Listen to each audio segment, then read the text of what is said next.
Praise the Lord. இன்றைய வாக்குத்தத்த வசனம் சங்கீதம் 92 அதிகாரம் 8 வசனம். கர்த்தாவே, நீர் என்றென்றைக்கும் உன்னதமானவராய் இருக்கிறீர். கிறிஸ்துவுக்குள் அன்பானவர்களே, பரிசுத்தரும் குற்றமற்றவரும் வானங்களிலும் உயர்ந்தவருமாய் இருக்கிற சர்வ வல்லமை உள்ள சேனைகளின் கர்த்தராகிய இயேசு கிறிஸ்து ஒருவரே என்றென்றைக்கும் உன்னதமானவர். அவர் ஒருவரே தேவன். அவருக்கு நிகரான தேவன் யாரும் இல்லை. அவர் எல்லா தேவர்களிலும் மிகவும் உயர்ந்தவர்.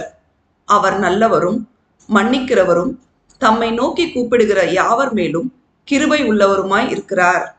அவர் அதிசயங்களையும் அற்புதங்களையும் செய்கிறவருமாய் இருக்கிறார். இவ்வுலகத்தில் அவர் செய்கிற கிரியைகளுக்கு நிகரானது எதுவும் இல்லை. அவர் ஒருவரே பெரியவர். அவர் நாமமே வல்லமையில் பெரியது. தேவன் நம் அனைவரையும் ஆசீர்வதிப்பாராக. ஆமேன்.